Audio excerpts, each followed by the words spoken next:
Hello everyone, जय हिंद दोस्तों। स्वागत है आप सभी का फोर्स एमपीपीएससी के यूट्यूब चैनल पर। आज का टॉपिक वेरी इम्पॉर्टेंट यहाँ पर हम देखने वाले हैं कि भाई लास्ट स्पीच यानी कि जो परसों की स्पीच रही है मोदी जी की, प्राइम मिनिस्टर की हमारे, उस स्पीच में जितने भी की हाइलाइट्स थे, इंपॉर्टेंट पॉइंट्स थे, उनको हम डिस्कस करेंगे। देखिए, आप सभी को पता है कि यहाँ पर एक प्रथा चलती आ रही है लगभग कितने सालों से, 75 ईयर्स पर। वो है लाल किले पर यहाँ पर नेशनल फ्लैग को लहराना। उसी के साथ साथ जो भी गवर्नमेंट होती है वहाँ का प्रधानमंत्री क्या करेगा भाई, स्पीच देते हैं। स्पीच के थ्रू आगे आने वाले कुछ प्लान्स और इसके साथ साथ बीते साल में उन्होंने किन कामों को इम्प्लीमेंट किया है, किन वर्क्स को इम्प्लीमेंट किया है, उसका डिस्कशन हम स्पीच के थ्रू करते हैं, राइट। तो अगर हम बात करें हमारे सिलेबस की, तो करंट अफेयर्स एक बहुत इंपॉर्टेंट पर्सपेक्टिव है। उसमें चलती हर घटना को हमको यहाँ पर ध्यान रखना है। उसी के चलते हम क्या करेंगे भाई, प्राइम मिनिस्टर की स्पीच के कुछ ही की हाइलाइट्स को यहाँ पर डिस्कस करते चलेंगे। देखिए, यहाँ हम बात करें तो रिसेंटली मोदी जी ने पूरे देश को एड्रेस किया था। कहाँ पर एड्रेस किया था भाई, रेड फोर्ट पे एड्रेस किया था, नेशनल कैपिटल यानी कि दिल्ली में, ठीक है। और यहीं पर हमने सेलिब्रेट किया था इंडिया का 75th इंडिपेंडेंस डे। इस 75th इंडिपेंडेंस डे को हमने आज़ादी के अमृत महोत्सव के रूप में बनाया। कैसे बनाया बेटा, आज़ादी के अमृत महोत्सव के रूप में बनाया, जिसका प्रोग्राम पिछले साल से लेकर के इस साल तक आयोजित हुआ।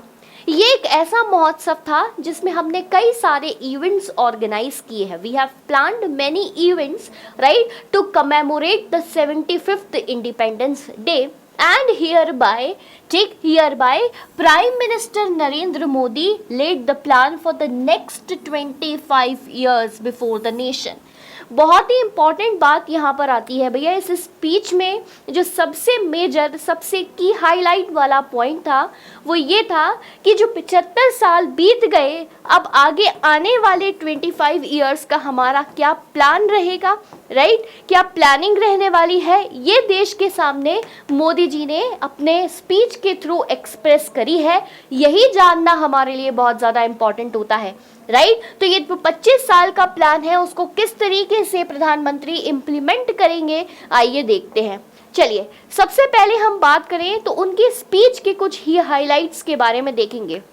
देखिए, उनकी पूरी स्पीच में हमने कुछ 4 मुख्य तत्वों को यानी कि 4 मुख्य पॉइंट्स को हमने यहाँ पर देखा। मैंने आपको आज़ादी के अमृत महोत्सव की कहानी भी बताई थी, एक बार उसको थोड़ा सा रिकॉल करिएगा।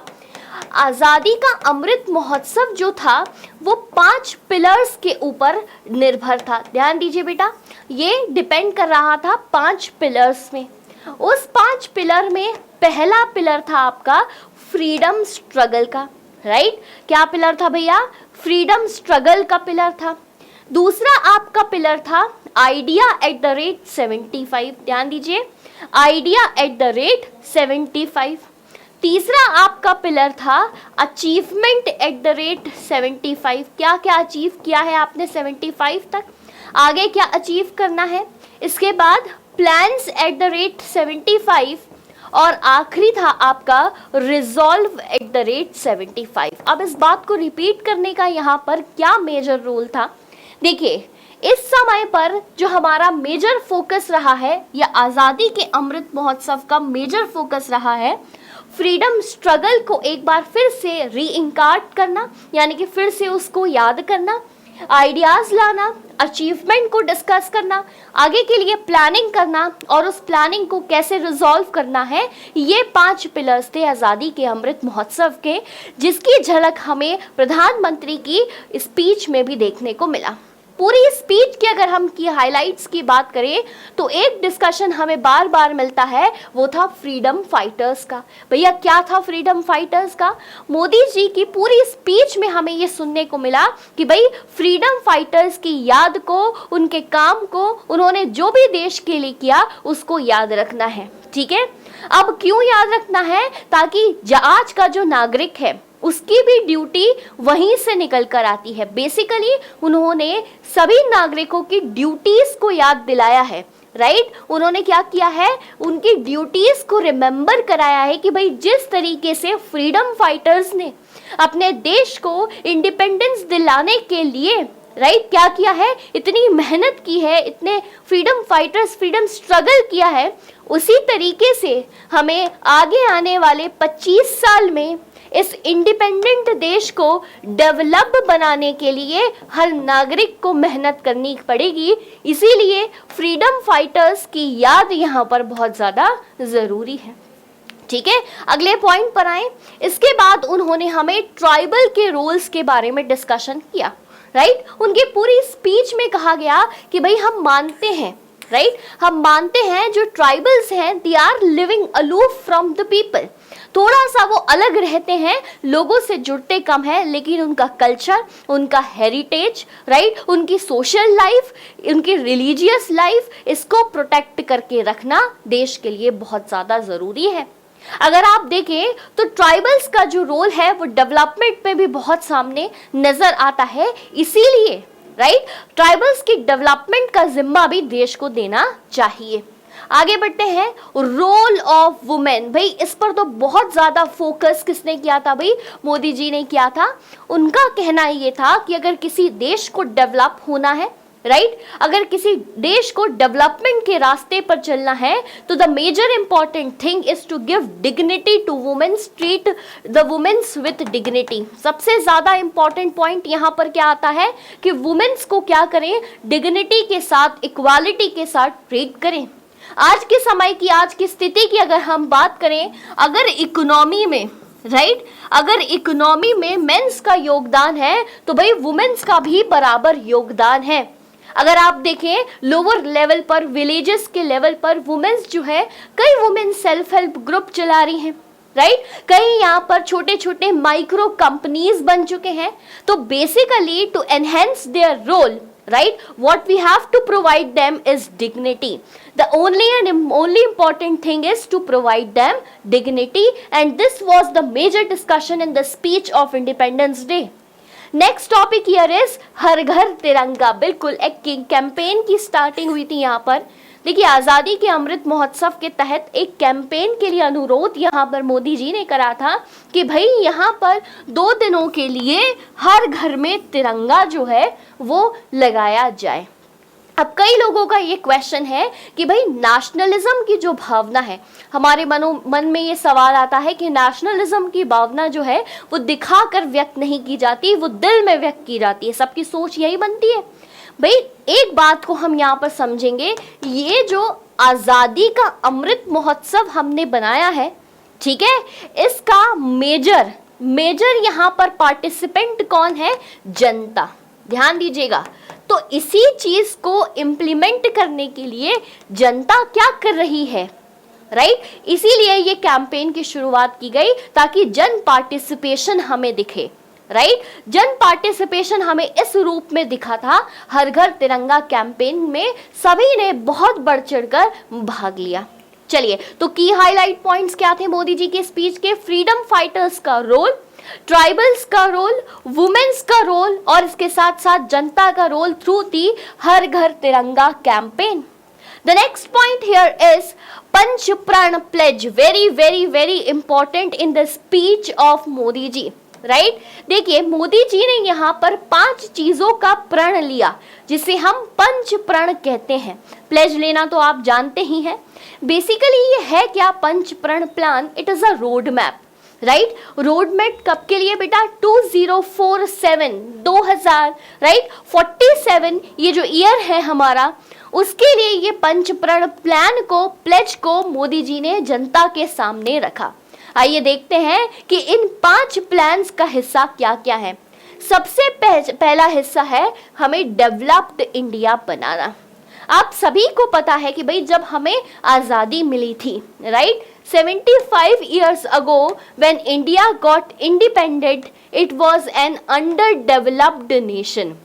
ये कैसा देश था, ये एक अंडरडेवलप्ड नेशन। उस स्टेटस को हम खत्म करते हुए डेवलपिंग नेशन के स्टेटस को धारण कर चुके हैं।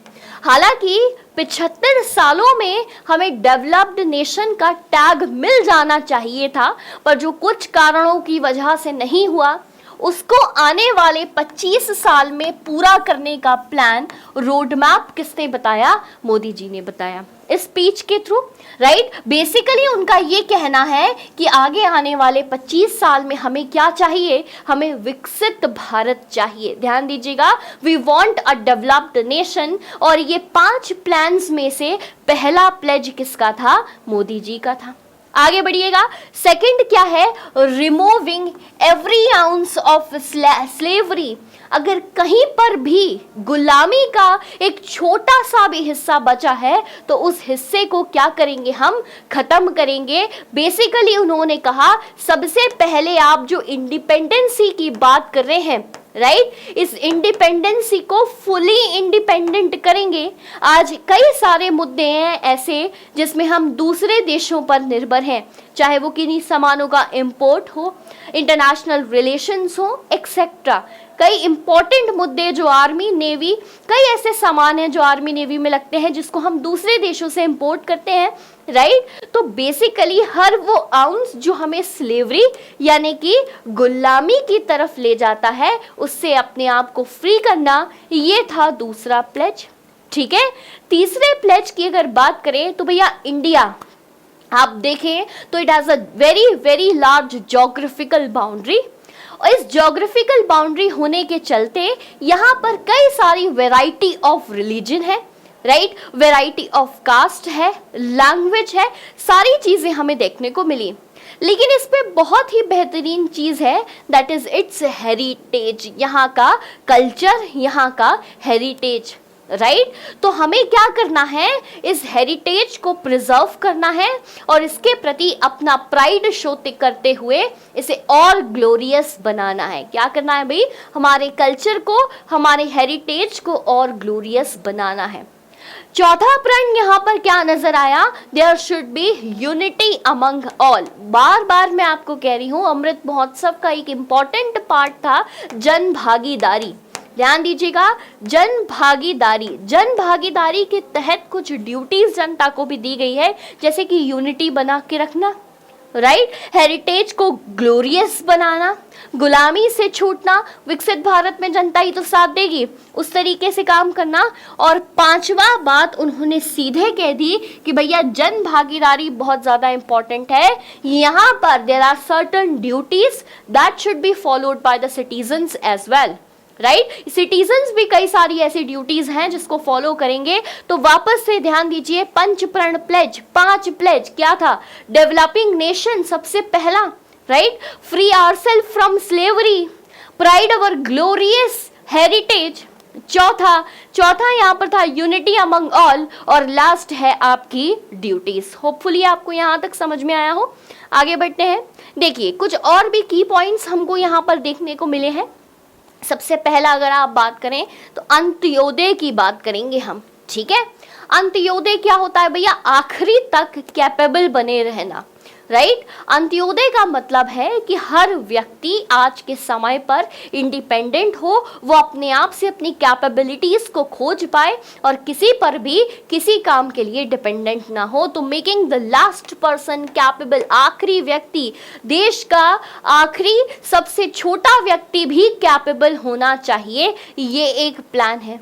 इसके बाद आइए जय अनुसंधान, रिसर्च एंड इनोवेशन। देखिए इस बात को आप लोग थोड़ा सा समझिएगा।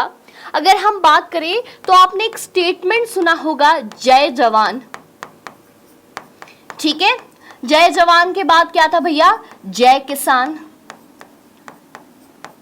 जय किसान के बाद, जय जवान जय किसान के बाद यहाँ पर कुछ और कहानी जुड़ गई। क्या कहानी थी भाई? जय विज्ञान। अटल बिहारी वाजपेयी जी ने जय जवान जय किसान के स्लोगन में एक और टर्मिनोलॉजी जोड़ी जिसको हम कहते हैं जय विज्ञान, यानी कि साइंस की डेवलपमेंट की बात करी, ठीक है।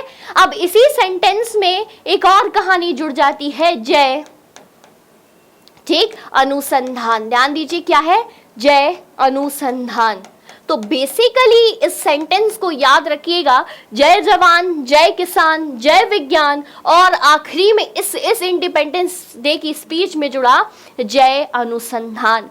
तो बेसिकली अनुसंधान से क्या कहना चाहते हैं कि let us focus on research, right, let us focus on technology, let us focus on innovation as well. तो बेसिकली देश को साइंस के साथ साथ टेक्निकल इनोवेशन की भी जरूरत है, ऐसा इस स्पीच में हमें नजर आया। ठीक है, तीसरे की हाइलाइट्स के बारे में हम पहले ही बात कर चुकी हूँ, respect for women, right, do not do anything that is against the dignity of women. आपको ऐसा कुछ भी नहीं करना है जो महिलाओं की डिग्निटी को लोअर कर रही है, कम कर रही है। कहानी समझ में आई? तो ये आपके की हाइलाइट्स थे भाई स्पीच के। आगे बढ़िएगा, वुमेन कैपेबिलिटीज, वुमेन कैपेबिलिटीज की उन्होंने बात करी कि इंडिया में यहाँ पर नारी शक्ति की ग्रोथ आप किस माध्यम से करेंगे। सबसे पहले ये जो आगे आने वाला 25 साल है भाई, राइट, आगे आने वाले जितने भी 25 साल हैं उसमें हमें वुमेन की कैपेबिलिटीज को और ज़्यादा इंक्रीज करना है। क्या करना है? We have to make their capabilities, their confidence more attractive. अगर आज आप देखें तो कई सारी मल्टीनेशनल कंपनीज, कई सारी बड़ी बड़ी ऐसी जगहें हैं, एडमिनिस्ट्रेटिव फील्ड्स हैं जहां पर वुमेन का पार्टिसिपेशन है, राइट। पॉलिटिक्स की अगर हम बात करें तो 5% पार्टिसिपेशन आपको वुमेन्स का दिखता है मात्र। अगर आप छोटी जगहों पर जाएं, गांव पर जाएं, तो सेल्फ इंडिपेंडेंट वर्क्स काफी ज्यादा वो कर रही हैं। तो इसी को एक इंस्टीट्यूशनलाइज फॉर्म देना है ताकि यही पार्टिसिपेशन जो है वो बहुत ज्यादा बढ़ जाए, 100% हो जाए, राइट। तो इसको कैसे करेंगे? उनकी कैपेबिलिटीज को इंक्रीज करके, उनके कॉन्फिडेंस को इंक्रीज करके, right. Labour force participation rate को हमें इंक्रीज करना है, ये बात यहां पर की गई। This is basically important pillars for growth. आगे बढ़ते हैं, देखिए वुमेन्स फ्रीडम फाइटर्स, ट्राइबल्स, और इसके साथ साथ हमने कई सारे की हाइलाइट्स यहाँ पर कवर किए हैं। नेक्स्ट की हाइलाइट है कि भाई फार्मर्स के लिए क्या कहे गए मोदी जी, ठीक है। तो देखिए प्राइम मिनिस्टर ने कहा कि एग्रीकल्चर तो अपनी जगह है। अगर हम बात करें तो India is agriculture prone nation, more than 71 of India's population, ध्यान दीजिएगा, more than 71% of India's population is indulged in agriculture। आज के समय पर वो एग्रीकल्चर का हिस्सा है।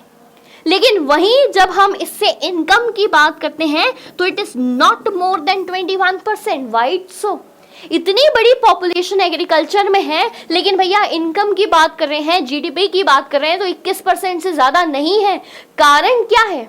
वहीं अगर आप यूएसए से कंपैरिजन करें, राइट, अगर हम कई ऐसे देशों से कंपैरिजन करें जिनकी ज्योग्राफिकल बाउंड्रीज भारत से भी कम है, लेकिन उनकी एग्रीकल्चर डेवलपमेंट, उससे निकलने वाला पैसा, उससे आने वाली इनकम ज्यादा है, तो उसका मेजर कारण है रिसर्च, ठीक है, टेक्नोलॉजी।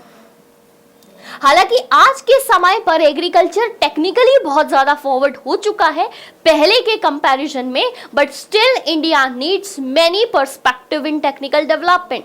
आज भी फार्मर्स वही पुरानी मेथड्स को फॉलो करते आ रहे हैं, ठीक है। तो बेसिकली उनका कहना था the country needs scientific research to the agriculture sector.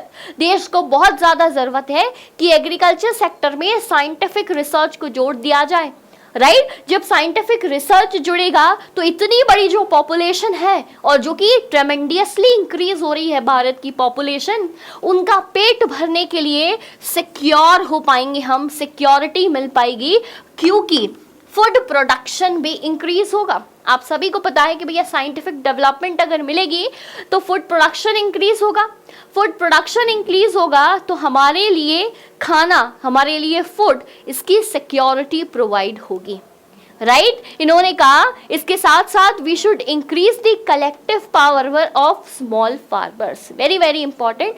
उन्हें ये नजर आया कि भाई जितने बड़े बड़े किसान हैं वो तो साइंटिफिकली डेवलप हैं, उनके पास सारी इंप्लीमेंट्स भी हैं, लेकिन अब हमें क्या फोकस करना है कि भैया जितने भी छोटे फार्मर्स हैं उनकी डेवलपमेंट, उनकी कलेक्टिव पावर को इंक्रीज करना है, राइट। तो this was all about what? Farmers.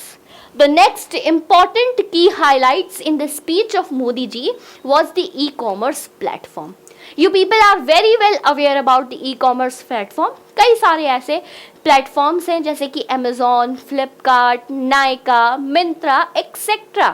Right ये हम डेली लाइफ में अगर आप देखें तो किस तरीके से इसने हमारे काम को ईज किया है, ठीक, हमारे सामान की availability at the door step कराई है, तो ये तो हमारी ईज हो गई।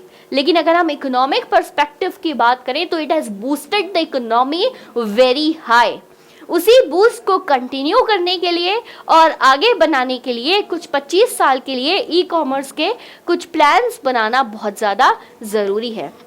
देखिए अगर हम ई कॉमर्स को निचली जनता तक जोड़ें, राइट, ग्राउंड पीपल तक जोड़ें तो डेवलपमेंट बढ़नी चाहिए। बेसिकली गवर्नमेंट का ये कहना है कि हम एक ऐसी ई कॉमर्स प्लेटफॉर्म को डेवलप करें, ध्यान दीजिए, हम एक ऐसे ई कॉमर्स प्लेटफॉर्म को डेवलप करें जो कि महिलाओं के द्वारा, राइट, महिलाओं के द्वारा बनाए गए प्रोडक्ट्स के लिए बनाई जाएगी। ठीक है, ठीक, इसके साथ साथ इसमें सेल्फ हेल्प ग्रुप्स का भी क्या रहेगा, पार्टिसिपेशन रहेगा, जो कि विलेज वुमेन्स को हेल्प करेंगे। राइट, समझ रहे हैं आप? तो देखिए कई बार ऐसा होता है कि विलेज वुमेन्स के पास कल्चरल प्रोडक्ट्स होते हैं, राइट, बहुत बेसिक प्रोडक्ट्स होते हैं, but they do not have the market to sell them. ज़्यादा से ज़्यादा वो क्या करते हैं कि भैया गांव में है तो पास के शहर में जाके हाट बाजार लगा लिया, पास के शहर में जाके उन सामान को बेच दिया, because they do not have a platform, right. तो e commerce platform will be provided to that womens with the help of these self help groups. याद रखेंगे इस बात को। ये प्रोडक्ट्स क्या करेंगे, उनको बड़ा मार्केट देंगे और इकोनॉमी को बूस्ट करेंगे।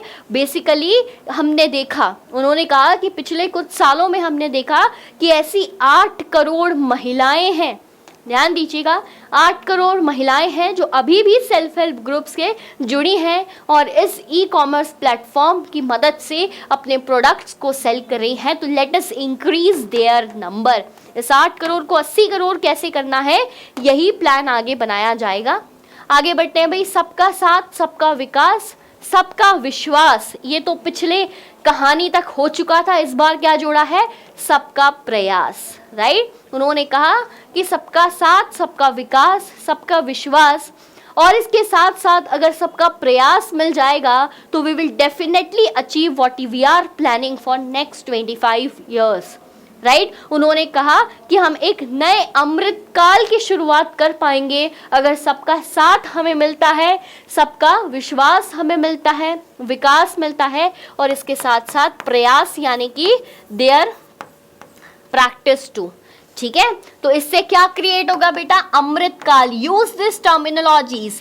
मैं क्यों इन टर्मिनोलॉजीज पे फोकस कर रही हूँ, क्योंकि जब आप आंसर राइटिंग करेंगे either for MPPSC either for UPSC, if you are using these terminologies your answer will definitely work on, right? तो basically we have to do hard work for the next 25 years to make India अमृत। जिस तरीके से अमृत मंथन हुआ था ना महाभारत में, उससे ये कंपेयर कर रहे हैं, right. On the 100th anniversary of India's independence उन्होंने कहा कि India will launch 100 lakh crore, right. क्या कहा, 100 लाख करोड़ या फिर 1.35 ट्रिलियन नेशनल इंफ्रास्ट्रक्चर प्लान, जिससे जॉब जनरेट होंगी।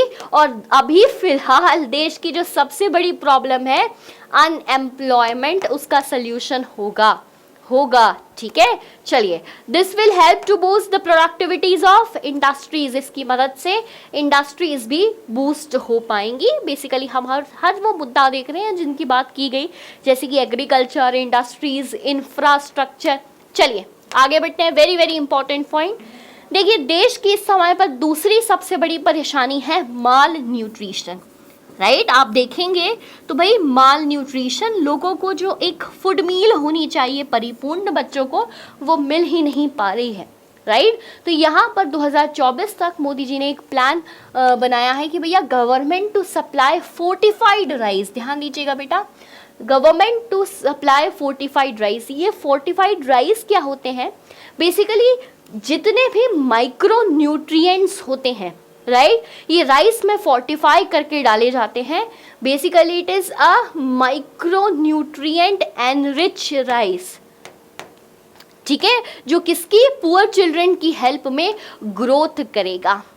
लुकिंग एट दिस, इसी बात को देखते हुए गवर्नमेंट ने डिसाइड किया कि भैया फोर्टिफाई द राइस, उसमें माइक्रो न्यूट्रिएंट्स डालो और लोगों तक पहुंचाओ, गरीबों तक पहुंचाओ। कैसे पहुंचाएंगे भाई, कई सारी ऐसी गवर्नमेंट स्कीम्स हैं जैसे कि मिड डे मील, जिसके तहत आंगनवाड़ी के थ्रू जो छोटे छोटे बच्चे हैं, गरीब बच्चे हैं, उन तक खाना पहुंचता है। लेकिन अब इस बात का ध्यान रखा जाए कि ये जो खाना है वो न्यूट्रिएंट्स एनरिच होना चाहिए। ये प्लान कब तक के लिए है भाई, 2024 तक के लिए है, ठीक है।